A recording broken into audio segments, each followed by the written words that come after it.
రోజు లేవగానే పేపర్ చూడగానే ఉగ్రవాదుల దాడి, బాగ్దాద్, ఢాకా, ఇవాళ మదీనా, ఈ ప్రాంతాల్లో ఉగ్రవాదుల దాడిలో మరణించినటువంటి ఆ అమాయక ప్రజల ఆత్మకు శాంతి చేకూరాలని నివాళి అర్పిస్తూ, జాతిపిత జయశంకర్కి నివాళి అర్పిస్తూ, గూడ అంజయ్య గారికి నివాళి అర్పిస్తూ, ఉస్మానియా యూనివర్సిటీ వేదిక మీద తెలంగాణ ఉద్యమం ప్రారంభమైనప్పుడు నిజంగా నేను గర్వపడుతున్నాను ఒకటే ఒక విషయంలో. ఇందాక అన్న అన్నాడు ఒక్కటే ఆడబిడ్డ వేదిక మీద ఉందని. ఆ రోజు కూడా నేను ఒక్కదాన్నే నిరాహార దీక్ష పార్టిసిపేట్ చేశాను. 15 మంది అబ్బాయిలతో నేను ఒక్కదాన్నే కూర్చున్నాను. ఆ రోజే గూడ అంజయ్య గారు వచ్చారు. ఈ అమ్మాయి ఎవరు ఒక్కతే కూర్చుంది అని చెప్పేసి అడిగింది. కానీ నేను ఎవరు అనేటువంటి విషయం అప్పుడు ఎవరికీ తెలియదు. ఎందుకంటే నేను ఏ విద్యార్థి సంఘంలో లేను, ఏ రాజకీయ పార్టీలో లేను. నేను ఒక బడుగు బలహీన వర్గాలకు చెందిన బిడ్డని. నా అయ్య తాళ్ళెక్కుతాడు, మేము 5 అక్క చెల్లెళ్ళం. వల్ల నేను పెద్దదాన్ని, బీడీలు చేసుకుంటూ బట్టలు కుట్టుకుంటూ నేను చదువుకున్నదాన్ని. ఆ యొక్క సామాజిక చైతన్యం ఇందాక మా తోటి మిత్రులు మాట్లాడిండ్రు, పెద్దలు మాట్లాడిండ్రు, మా అన్నలు పాటలలో చెప్పింది కదా, ఆ చరిత్ర అంతా కూడా నా కళ్ళతో చూస్తూ ఇవాళ నేను 30 ఏళ్ళ వయసులో నేను 100 సంవత్సరాలకు సరిపడా అనుభవాన్ని సమకూర్చుకున్నటువంటి వ్యక్తిగా ఈరోజు మీ ముందు నిలబడ్డాను. ఒక్క అమ్మాయినే కావచ్చు కానీ నా వెనుక శక్తులు కూడా ఉన్నాయి అనేటువంటి విషయం నేను ఇంతసేపు కూర్చున్న దానికి అదే నిదర్శనం. ఎందుకంటే చాలామంది మాట్లాడుతున్న సందర్భంలో మహిళలకి సమాన గౌరవం ఇవ్వాలి, పూలే అంబేద్కర్ భావజాలాన్ని వ్యాప్తి చెందించాలని మాట్లాడుతున్నారు. ఎవరి దాకానో ఎందుకు ఇవాళ మన ప్రియతమ నాయకుడు అని చెప్పుకుంటున్న ఏ నాయకుడు అని అయితే ఎంతమంది ఇవాళ ఉన్నటువంటి రాజకీయ నాయకులు మా ప్రియతమ నాయకుడు చేసిన పోరాటం వల్లనే ఇలా తెలంగాణ వచ్చింది, ఒక్క రక్త పొట్టు కూడా కింద చిందకుండా తెలంగాణ తీసుకొచ్చినటువంటి మహానుభావుడు అని చెప్పేసి మొన్ననే మన తెలంగాణ ఆవిర్భావ దినోత్సవం సందర్భంగా ఎన్టీవీలో నేను ఒక స్టోరీ చూశాను. నేను మా 2వ తారీఖు మీటింగ్కి సంబంధించి అన్ని పనులన్నీ పూర్తి చేసుకొని పోయి రాత్రి 11 గంటలకు నేను టీవీ పెడితే ఏమొస్తుందో చూద్దామని అప్పుడు ఆ మాట కనపడ్డప్పుడు నిజంగా నా కళ్ళకు నీళ్ళు వచ్చాయి.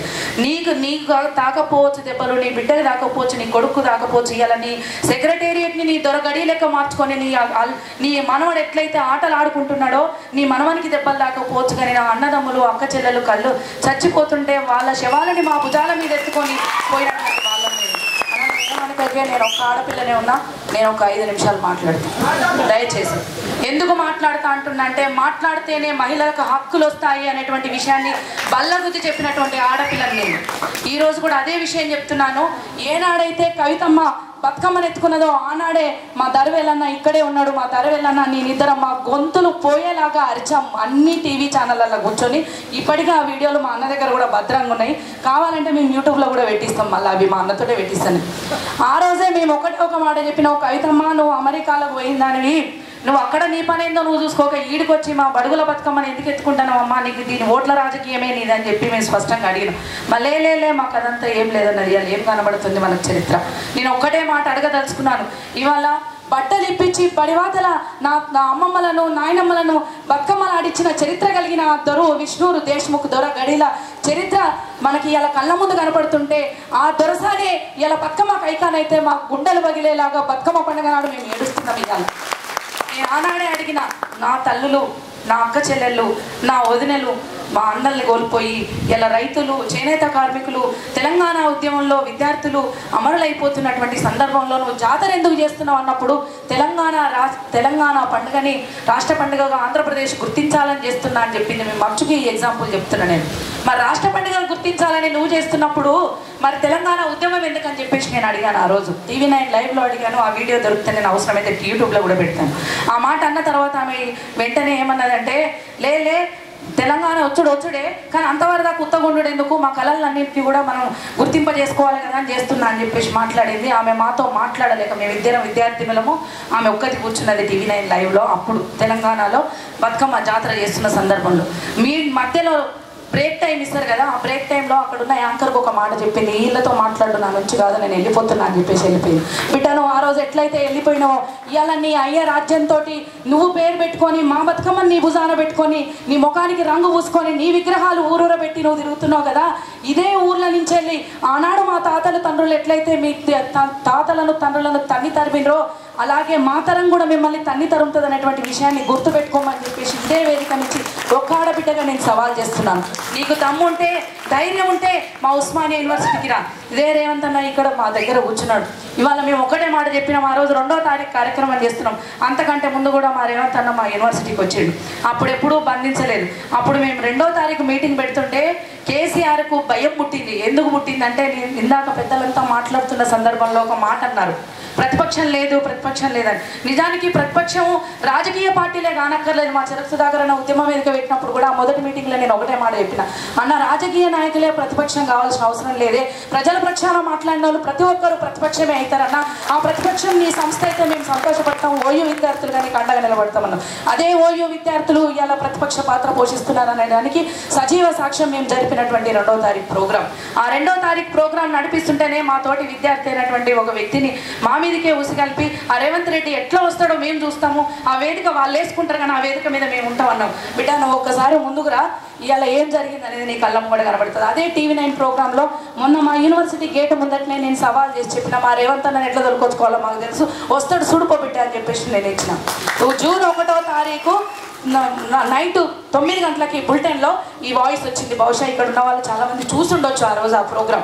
మేము ఆ రోజు అదే సవాల్ చేసినాము.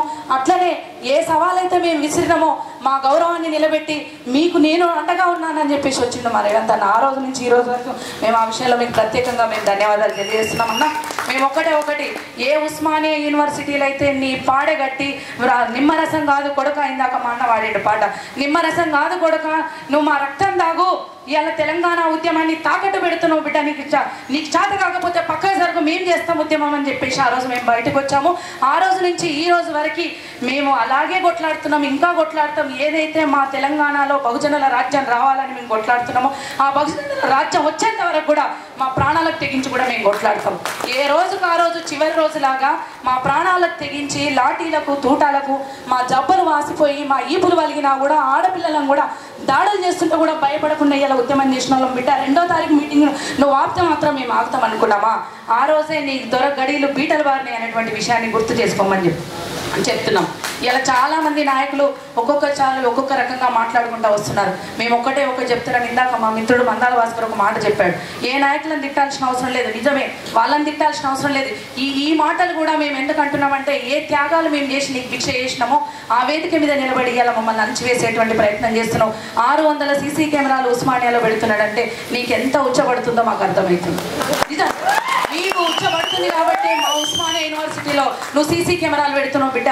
నిజానికి నువ్వు తమ్మున్నోడివి అయితే, నిజానికి నువ్వు పోరాట యోధుడివి అయితే, నిజానికి ఇవాళ తెలంగాణకు నిజమైన ముఖ్యమంత్రివి నువ్వు అయితే నీకు CC కెమెరాలు పెట్టుకోవాల్సినంత అవసరం ఏమొచ్చింది? అదే ఉస్మానియా యూనివర్సిటీకి ఆర్ట్స్ కాలేజ్ ముంగడికి వచ్చి మా అందరి ముందు మోకరిల్లాల్సినటువంటి గతిని కూడా నీకు పట్టే రోజు దగ్గరలోనే ఉందనేటువంటి విషయం మేము గుర్తు చేస్తున్నాం. ఏ ఆవేశంతోటో ఏదో మైకి దొరికింది కదా అని మేము మాట్లాడతలేమన్నా. ఇక్కడున్న మా అన్నదమ్ములు మా అక్క చెల్లెలందరూ కూడా మేము ఒక విషయం చెప్తున్నాం. అదే కేసీఆర్ అన్నాడు, చాలా మంది మేధావులు ఇలా ఆయన వెనుక కూర్చున్నటువంటి చాలా మంది కూడా అన్నారు, ఉస్మానియా యూనివర్సిటీ పోరగంలో అగ్గి పిడుగులు నిప్పు రవ్వలు అని చెప్పేసి మా జబ్బలు జరిసిన మా మాటలు విని. నిజమే, మేము సామాజిక తెలంగాణ అన్నప్పుడు ఏంది అని ప్రశ్నించారు ఇందాక మా మిత్రులు చెప్పినట్టు. నిజమే, మాకు తెలంగాణ కావాలన్నప్పుడు ఎందుకు అని అడిగిన వాళ్ళు ఉన్నారు. అదే తెలంగాణ ఉద్యమం చేస్తుంటే మా జబ్బలు జరిసి శభాష్ అని చెప్పిన వాళ్ళు ఉన్నారు. వాళ్ళంతా కూడా ఇలా కేసీఆర్ పక్కన చేరిండు. వాళ్ళెవ్వరూ మాట్లాడతలేరు. ఒక మేధావి మౌనం సమాజానికి ఎంత చేటు చేకూరుస్తుందో మాకు చదువుకున్న వ్యక్తులుగా మాకు తెలుసు.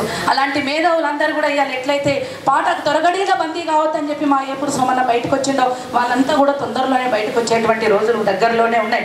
అందరినీ భ్రమల్లో ముంచి మసిపూసి మారేడుకాయ చేసి మమ్మల్ని మాయలో ముంచి నువ్వేదో సాధించినా అని చెప్పేసి, నేనే హీరోని అని చెప్పేసి చెప్పుకొని తిరుగుతున్నావు అని చెప్పేసి మేము ఇలా మాట్లాడుతుంటే చాలా మంది అంటే పోరగాళ్ళకి ఏం పని లేదని. అదే కేసీఆర్ కూడా అన్నాడు, ఈ పోరగాళ్ళు మెచ్యూరిటీ లేని పోరగాళ్ళు అని చెప్పేసి. మా మెచ్యూరిటీ ఎంతో మా 2వ తారీఖు ప్రోగ్రామే చెప్పి రేపు మా మెచ్యూరిటీ ఎంతో ఇవాళకి కూడా మేము చెప్తున్నాం. చాలా మంది ఉంది, మా కడుపులో ఆవేదన ఉంది, ఆ దుఃఖం ఉంది. ఎందుకంటే మా నేతన్నలు అదే సాలెమగ్గం మీద ఉరేసుకొని వచ్చిన చావులు మేము చూస్తున్నాం.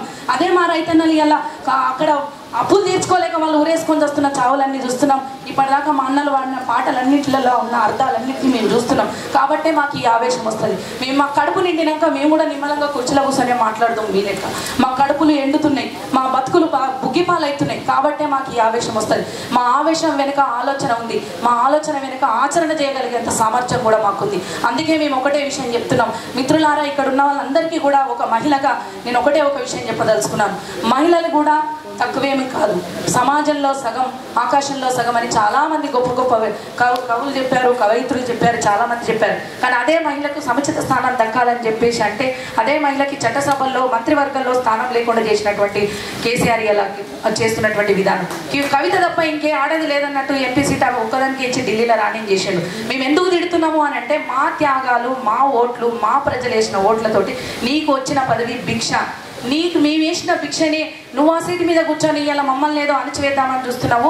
ఎక్కడ అణచివేత ఉంటుందో అక్కడ చైతన్యం ఉంటుంది అనేటువంటి విషయాన్ని మర్చినటువంటి కేసీఆర్ ఆ అణచివేతని ఇంకింత ఎక్కువ చేయడం కోసమే మా యూనివర్సిటీలకు వీసీలను పంపట్లేదు. మా యూనివర్సిటీల మెస్సు బిల్లులకు బదులు సీసీ కెమెరాలు వస్తున్నాయి. నిజానికి ఎక్కడ అణచివేత ఉండడం వల్లనే ఇలా 60 సంవత్సరాలుగా మనం తెలంగాణ కోసం కొట్లాడి, ఎక్కడైతే అణచివేత ఉంటుందో అక్కడ చైతన్యం ఉంటుందనే సత్యాన్ని మర్చి ఇలా మళ్ళీ మనల్ని అణచివేసేటువంటి ప్రయత్నం చేస్తున్న కేసీఆర్కు ఒక్కసారి వెనక్కి తిరిగి నీ చరిత్ర చూసుకోబెట్టా అని చెప్పేసి మేము సవాలు విసురుతున్నాం. ఇవాళ ఇక్కడ సభ మీద ఉన్నటువంటి మా పెద్దలకి అదే కింద ఉన్నటువంటి అన్నదమ్ములందరికీ కూడా మేము ఒకటే విషయం చెప్పదలుచుకున్నాం. రేపటి రోజున రాబోయే ఎలక్షన్లో మనం చేయాల్సిందంతా కూడా ఒకటి, జనాలని చైతన్యవంతం చేయాలి, మన ఓటు విలువను తెలియజేయాలి. జనాలని చైతన్యవంతం చేయనంత కాలము మన బతుకులు ఇట్లే ఉంటాయి. ఇందాక మా మిత్రుడు చెప్పినట్టు రాజ్యాధికారం ఎవరి చేతిలో పోతుందో అర్థం కాదు. మనం ఇవే మాటలు మాట్లాడతాం, ఇవే పాటలు పాడతాం. నిజానికి సంస్కృత సారథి అని పెట్టిన రోజు మా అన్నలందరూ నిజంగానే దొరగడిలో పాట బందీ అయిపోతుందేమో అని చెప్పేసి మేము ఆవేదనకు లోనైనాం. కానీ వేపూరు సోమన్నతోటి మళ్ళా గడిలు బద్దలు కొట్టుకొని బయటకు వచ్చినందుకు నిజంగా సంతోషపడుతున్నాం. ఏపూరు సోమన్నను కాపాడుకోవాల్సిన బాధ్యత మనందరికీ ఉన్నది. ఒక ఏపూరు సోమన్నే కాదు, తెలంగాణ చరిత్రని, గాథని, బాధని తెలియజెప్పే ప్రతి ఒక్క కళాకారుని కూడా ఉస్మానియా యూనివర్సిటీ విద్యార్థులుగా మేము అండగా నిలబడతాము. మిమ్మల్ని కాపాడుకుంటాం. మేము మమ్మల్ని కూడా కాపాడుకోవాల్సినటువంటి అవసరం ఉంది. ఇవాళ రాజకీయ నాయకుల్ని మేము తిడుతున్నాము అని అంటే ఇలా ఒక పార్టీ తరఫున గెలిచి ఇంకో పార్టీలకు పోవడానికి వాళ్ళకి సిగ్గులేదేమో కానీ మనకైతే సిగ్గైతే ఉంది కదా. రేపు ఓట్లు వేస్తున్నప్పుడు ఎవడు పార్టీ మారిండు, ఎవడు మన దగ్గర నుంచి ఓట్లు వేసుకొని పోయిండో అన్న తప్పుగా అనుకోవద్దన్న మా ఆవేదన అంతా అది. మేము ఎందుకు మాట్లాడుతున్నామంటే ఇవాళ టీఆర్ఎస్ పార్టీ అంటే ఇష్టం లేకనే టీడీపీ వాళ్ళకు ఓట్లేసారు, టీఆర్ఎస్ పార్టీ అంటే ఇష్టం లేకనే తెలంగాణ ఇచ్చినందుకు కృతజ్ఞతగా కాంగ్రెస్ పార్టీ వాళ్ళకు ఓట్లేసారు. కానీ అలా తెలంగాణ వచ్చిన తర్వాత మీ పార్టీలకు మీ పదవులకు మీరు కట్టగట్టుకొని పోయి కేసీఆర్ కారకి కూర్చున్నారే, మరి మీకు ఓట్లేసిన ప్రజల దుస్థితి మీకు కళ్ళకు కనపడతలేదా అని చెప్పేసి మేము అడుగుతున్నాం. అందుకనే తెలంగాణ ప్రజల్ని అవేర్నెస్ చేయాలి. సోమన్న, నీవు ఇప్పుడు వచ్చే ఎలక్షన్లలో నువ్వు చేయాల్సిన మొదటి కర్తవ్యం అదే. మేము అదే కోరుతున్నాం. మా ఉస్మానియా యూనివర్సిటీ విద్యార్థుల యొక్క ఏదైతే ఆవేదన ఉందో, ఇందాక మా మిత్రుడు మందల భాస్కర్ చెప్పినట్టు మా అందరి ఆలోచన కూడా అదే. సామాజిక న్యాయం కావాలి. మాకు బడుగు బలహీన వర్గాల నుంచి వచ్చినటువంటి సామాజిక వర్గాల నుంచి వచ్చినటువంటి వాళ్ళు మాకు రాజ్యాధికారంలోకి రావాలి. ఆనాడు సర్వాయి పాపని ఏదైతే చేసిండో ఇవాళ మేము కూడా అదే చేయాలనుకుంటున్నాము. మా గౌండ్ల బిడ్డలందరూ కూడా నీకు అండగానే నిలబడతారు. నేను ఒక గౌండ్ల బిడ్డను కాబట్టి చెప్తున్నాను. ఎందుకంటే కళ్ళుకున్న ప్రాధాన్యత అది ఇచ్చి మరి మాట్లాడుతూ పోతుంటే చాలా వస్తాయి.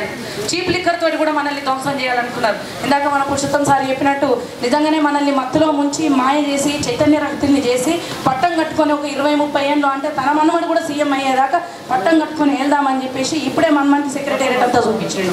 నిజానికి ఇదే జరగబోతుంది. ఆ చీప్ లిక్కర్ మీద కూడా మేము సామాన్యంగా చేయలేదు, చాలా పెద్ద ఎత్తున ఉద్యమం చేసినాం చీప్ లిక్కర్ మీద కూడా.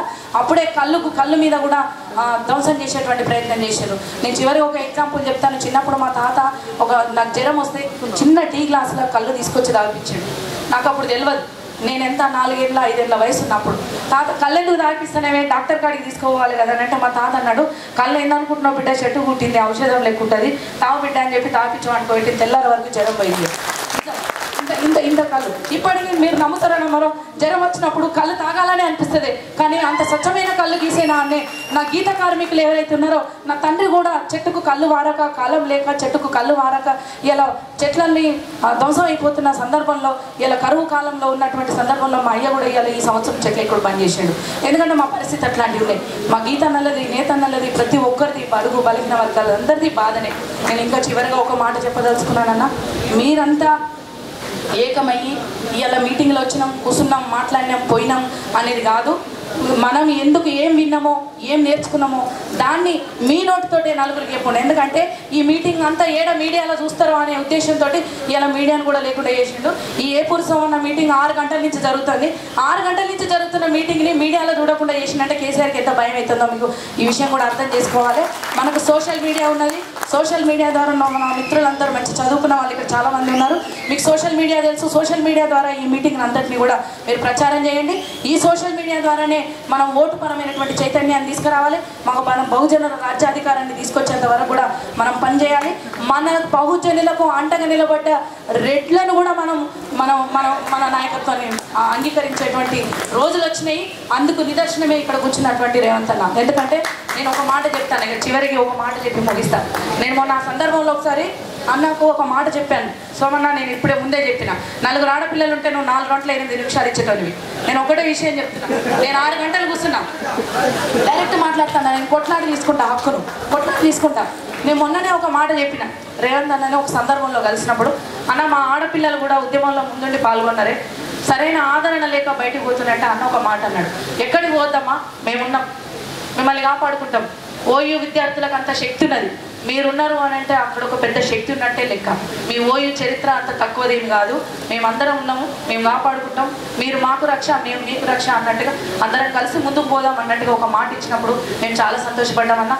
అందుకు మీకు ప్రత్యేకంగా ధన్యవాదాలు తెలియజేస్తున్నాం. అలాగే వేదిక మీదటువంటి మా ప్రొఫెసర్లకి, మా తోటి విద్యార్థి మిత్రులకి, ఇంతసేపు ఈ సభలో కూర్చున్నటువంటి మా అన్నదమ్ములందరికీ కూడా ఉద్యమాభివందనాలు తెలియజేసుకుంటూ, జై తెలంగాణ, జై సామాజిక తెలంగాణ.